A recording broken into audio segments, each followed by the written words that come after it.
एक राधे श्याम नामक युवक था। स्वभाव का बड़ा ही शांत एवं सुविचारों वाला व्यक्ति था।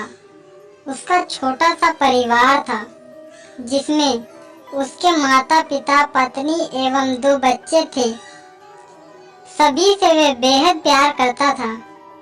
इसके अलावा वह कृष्ण भक्त था और सभी पर दया भाव रखता था। जरूरतमंद की सेवा करता था, किसी को दुख नहीं देता था। उसके इन्हीं गुणों के कारण श्री कृष्ण उससे बहुत प्रसन्न थे और सदैव उसके साथ रहते थे। राधे श्याम अपने कृष्ण को देख भी सकते थे और बातें भी करते थे। इसके बावजूद उसने कभी ईश्वर से कुछ नहीं मांगा। वह बहुत खुश रहता था क्योंकि ईश्वर हमेशा उसके साथ रहते थे, उसे मार्गदर्शन देते थे। राधे श्याम भी कृष्ण को अपने मित्र की तरह ही पुकारते थे और उनसे अपने विचारों को बांटते थे। एक दिन राधे श्याम के पिता की तबीयत अचानक खराब हो गई। उन्होंने अस्पताल में भर्ती किया गया। उसने सभी डॉक्टर के हाथ जोड़े, अपने पिता को बचाने की मिन्नतें की, लेकिन सभी ने उससे कहा कि वे ज़्यादा उम्मीद नहीं दे सकते और सभी ने उसे भगवान पर भरोसा रखने को कहा। तभी राधे श्याम को कृष्ण का ख्याल आया और उसने अपने कृष्ण को पुकारा। कृष्ण दौड़े चले आए। राधे श्याम ने कहा, मित्र, तुम तो भगवान हो, मेरे पिता को बचा लो। कृष्ण ने कहा, मित्र, ये मेरे हाथ में नहीं है।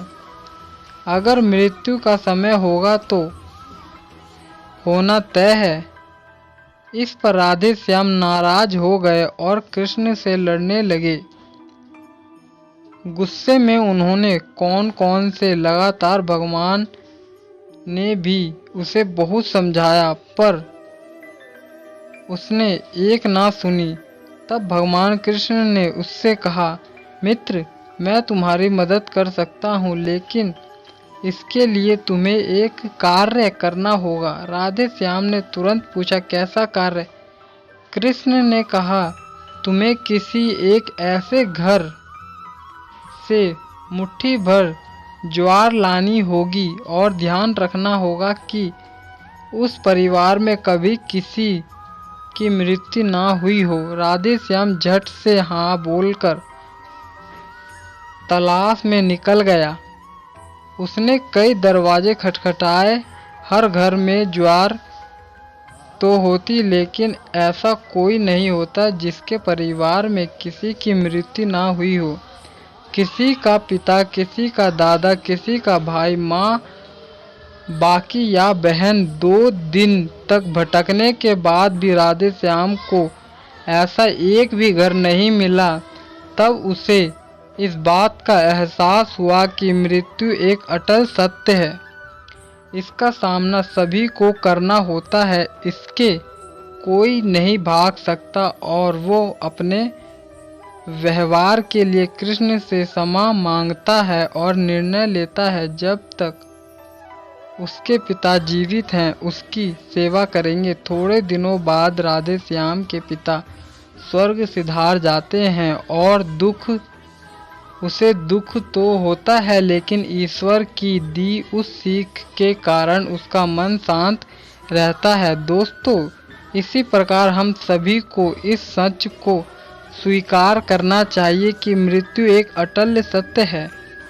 उसे नाकारा मूर्खता है। मूर्ख दुख होता है, लेकिन उसमें फंस जाना गलत है, क्योंकि केवल आप ही उस दुख से पीड़ित नहीं हैं, अपितु संपूर्ण मानव जाति उस दुख से रूबरू होती है। ऐसे सच को स्वीकार कर आगे बढ़ना ही जीवन है। कई बार हम अपने किसी खास के चले जाने के इतने बेबस हो जाते हैं कि सामने खड़ा जीवन और उससे जुड़े लोग हमें दिखाई ही नहीं दे पाते।